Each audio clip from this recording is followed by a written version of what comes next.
ओम श्री गुरुभ्यो नमः। Bhagavad Gita chanting second chapter. Bhagavad Gita के दूसरे अध्याय का पाठ।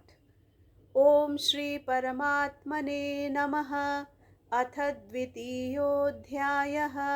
संजय उवाच तं तथा कृपयाविष्टम् अश्रुपूर्णाकुलेक्षणं विषीदन्तमिदं वाक्यम् उवाच मधुसूदनः। श्रीभगवानुवाच कुतस्त्वाकश्मलमिदं विषमे समुपस्थितम् अनार्यजुष्टम् अस्वर्ग्यम् अकीर्तिकरमर्जुन। क्लैब्यं मास्मगमः पार्थ नैतत्त्वय्युपपद्यते। क्षुद्रं हृदय दौर्बल्यं त्यक्त्वोत्तिष्ठ परन्तप। अर्जुन उवाच कथं भीष्ममहं संख्ये द्रोणं च मधुसूदन इषुभिः प्रतियोत्स्यामि पूजार्हावरिसूदन। गुरून् हत्वा हि महानुभावान् श्रेयो भोक्तुं भैक्ष्यमपीह लोके। हत्वार्थकामांस्तु गुरूनिहैव भुञ्जीय भोगान् रुधिरप्रदिग्धान्। न चैतद्विद्मः कतरन्नो गरीयो यद्वा जयेम यदि वा नो जयेयुः। यानेव हत्वा न जिजीविषामः तेव स्थिताः प्रमुखे धार्तराष्ट्राः। कार्पण्यदोषोपहतः स्वभावः पृच्छामि त्वां धर्मसम्मूढचेताः। यच्छ्रेयस्यान्निश्चितं ब्रूहि तन्मे शिष्यस्तेऽहं शाधि मां त्वां प्रपन्नं। न हि प्रपश्यामि ममापनुद्यात् यच्छोकमुच्छोषणमिन्द्रियाणाम् अवाप्य भूमावसपत्नमृद्धं राज्यं सुराणामपि चाधिपत्यम्। संजय उवाच एवमुक्त्वा हृषीकेशं गुडाकेशः परन्तप न योत्स्य इति गोविन्दम् उक्त्वा तूष्णीं बभूवः। तमुवाच हृषीकेशः प्रहसन्निव भारत सेनयोरुभयोर्मध्ये विषीदन्तमिदं वचः। श्रीभगवानुवाच अशोच्यान् अन्वशोचस्त्वं प्रज्ञावादांश्च भाषसे। गतासून गतासूंश्च नानुशोचन्ति पण्डिताः। न त्वेवाहं जातुनासं न त्वं नेमे जनाधिपाः। न चैव न भविष्यामः सर्वे वयमतः परं। देहिनोऽस्मिन्यथा देहे कौमारं यौवनं जरा तथा देहान्तरप्राप्तिः धीरस्तत्र न मुह्यति। मात्रा स्पर्शास्तु कौन्तेय शीतोष्णसुखदुःखदाः आगमापायिनो नित्याः तान् तितिक्षस्व भारत। यं हि न व्यथयन्त्येते पुरुषं पुरुषर्षभ समदुःखसुखं धुइरं सोऽमृतत्वाय कल्पते। नासतो विद्यते भावो नाभावो विद्यते सतः उभयोरपि दृष्टोऽन्तः त्वनयोस्तत्त्वदर्शिभिः। अविनाशि तु तद्विद्धि येन सर्वमिदं ततं। विनाशमव्ययस्यास्य न कश्चित् कर्तुमर्हति। अन्तवन्त इमे देहा नित्यस्योक्ता शरीरिणः अनाशिनो प्रमेयस्य तस्मात् युध्यस्व भारत। य एनं वेत्ति हन्तारं यश्चैनं मन्यते हतम् उभौ तौ न विजानीतो नायं हन्ति न हन्यते न जायते म्रियते वा कदाचित् नायं भूत्वा भविता वा न भूयः अजो नित्यः शाश्वतोऽयं पुराणो न हन्यते हन्यमाने शरीरे वेदाविनाशिनं नित्यं य एनमजमव्ययं कथं स पुरुषः पार्थ कं घातयति हन्तिकं वासांसि जीर्णानि यथा विहाय नवानि गृह्णाति नरोपराणि तथा शरीराणि विहाय जीर्णानि अन्यानि संयाति नवानि देहि नैनं छिन्दन्ति शस्त्राणि नैनं दहति पावकः न चैनं क्लेदयन्त्यापो न शोषयति मारुतः अच्छेद्योऽयमदाह्योऽयम् अक्लेद्योऽशोष्य एव च नित्यः सर्वगतस्थाणुः अचलोऽयं सनातनः अव्यक्तोऽयमचिन्त्योऽयम् अविकार्योऽयमुच्यते तस्मादेवं विदित्वैनं नानुशोचितुम् अथ चैनं नित्यजातं नित्यं वा मन्यसे मृतं तथापि त्वं महाबाहो नैनं शोचितुमर्हसि जातस्य हि ध्रुवो मृत्युः ध्रुवं जन्म मृतस्य च तस्मात् अपरिहार्येऽर्थे न त्वं शोचितुमर्हसि अव्यक्तादीनि भूतानि व्यक्तमध्यानि भारत अव्यक्तनिधनान्येव तत्र का परिदेवना आश्चर्यवत् पश्यति कश्चिदेनम् आश्चर्यवत् वदति तथैव चान्यः आश्चर्यवच्चैनमन्यः शृणोति श्रुत्वाप्येनं वेद न चैव कश्चित् देही नित्यमवध्योऽयं देहे सर्वस्य भारत तस्मात् सर्वाणि भूतानि न त्वं शोचितुमर्हसि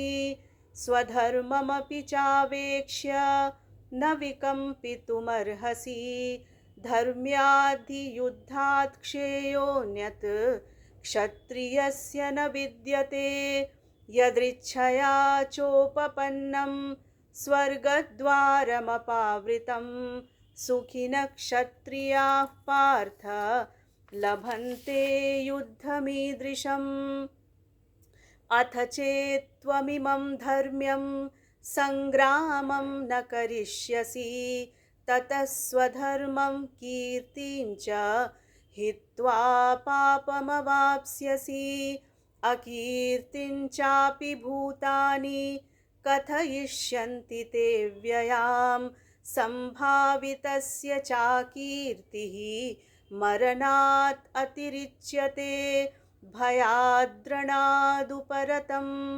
मंस्यन्ते त्वां महारथाः येषां च त्वं बहुमतो भूत्वा यास्यसि लाघवम् अवाच्यवादांश्च बहून् वदिष्यन्ति तवाहिताः निन्दन्तस्तव सामर्थ्यं ततो दुःखतरो नु किं हतो वा प्राप्स्यसि स्वर्गं जित्वा वा भोक्ष्यसे महीं तस्मादुत्तिष्ठ कौन्तेय युद्धाय कृतनिश्चयः सुखदुःखे समे कृत्वा लाभालाभौ जयाजयौ ततो युद्धाय युज्यस्व नैवं पापमवाप्स्यसि। एषा ते विहिता सांख्ये बुद्धिर्योगे त्विमां शृणु। बुद्ध्या युक्तो यया पार्थ कर्मबन्धं प्रहास्यसि।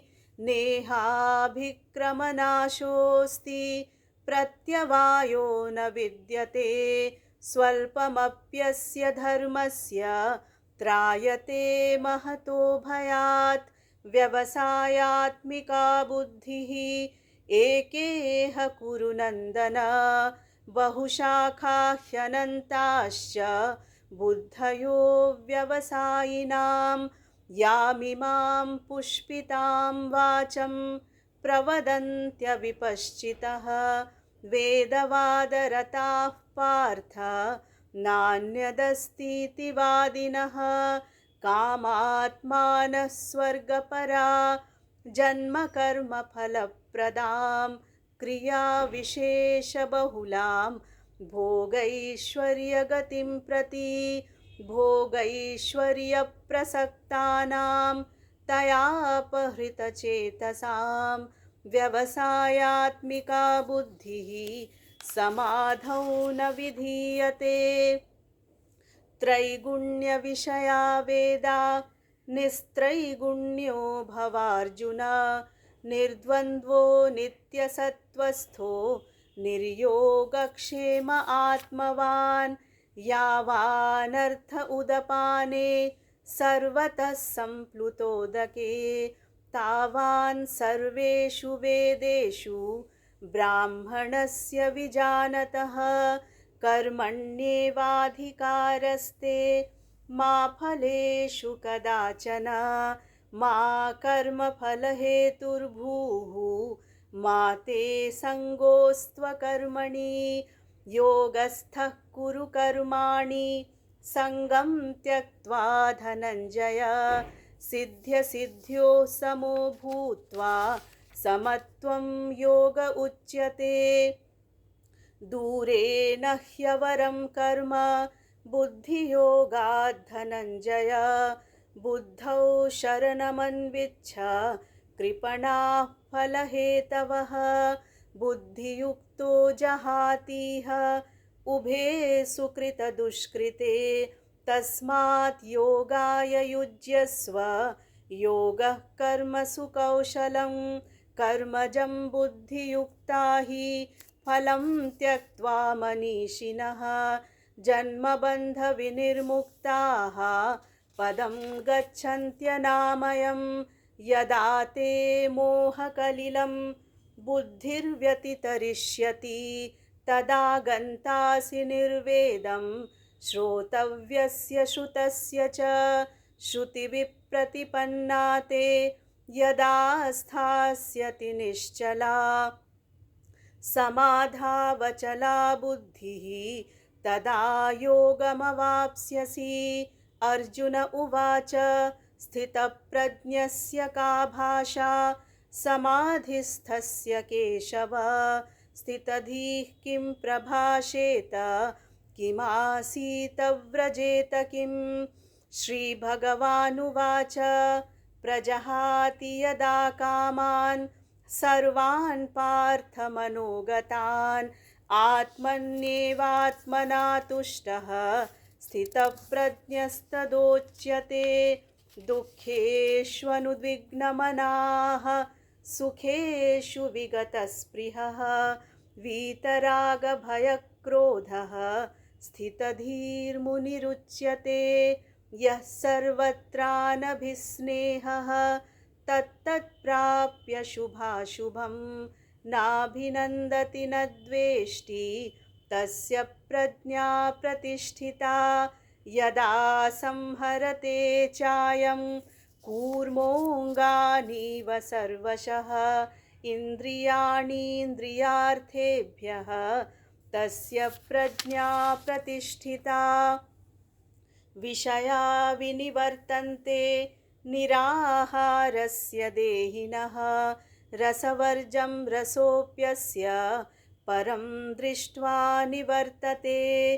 यतते ह्यपि कौन्तेय पुरुषस्य विपश्चितः इन्द्रियाणि प्रमाथीनि हरन्ति प्रसभं मनः तानि सर्वाणि संयम्य युक्त आसीत मत्परः वशे हि यस्येन्द्रियाणि तस्य प्रज्ञा प्रतिष्ठिता ध्यायतो विषयान् पुंसः सङ्गस्तेषूपजायते सङ्गात् सञ्जायते कामः कामात् क्रोधोऽभिजायते क्रोधात् भवति सम्मोहः सम्मोहात् स्मृतिविभ्रमः स्मृतिभ्रंशात् बुद्धिनाशो बुद्धिनाशात् प्रणश्यति रागद्वेषवियुक्तैस्तु विषयानिन्द्रियैश्चरन्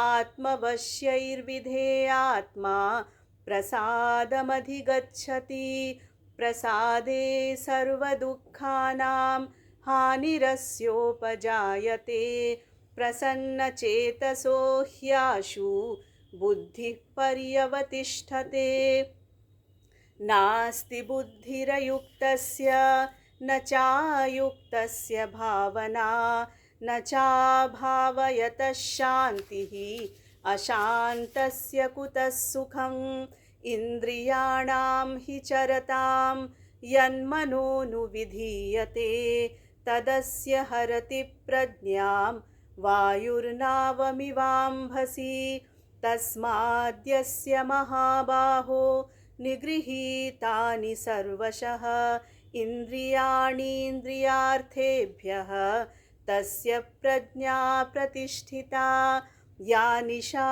सर्वभूतानां तस्यां जागर्ति संयमी यस्यां जाग्रति भूतानि सा निशा पश्यतो मुनेः आपूर्यमाणमचलप्रतिष्ठं समुद्रमापः प्रविशन्ति यद्वत् तद्वत् कामायं प्रविशन्ति सर्वे स शान्तिमाप्नोति न कामकामी विहाय कामान् यः सर्वान् पुमांश्चरति निःस्पृहः निर्ममो निरहङ्कारः स शान्तिमधिगच्छति एषा ब्राह्मी स्थितिः पार्थ नैनां प्राप्य विमुह्यति स्थित्वा स्यामन्तकालेऽपि ब्रह्मनिर्वाणमृच्छति। ॐ तत्सद् इति श्रीमद्भगवद्गीतासु उपनिषत्सु ब्रह्मविद्यायां योगशास्त्रे श्रीकृष्णार्जुनसंवादे सांख्ययोगो नाम द्वितीयोऽध्यायः। हरिः ओम्।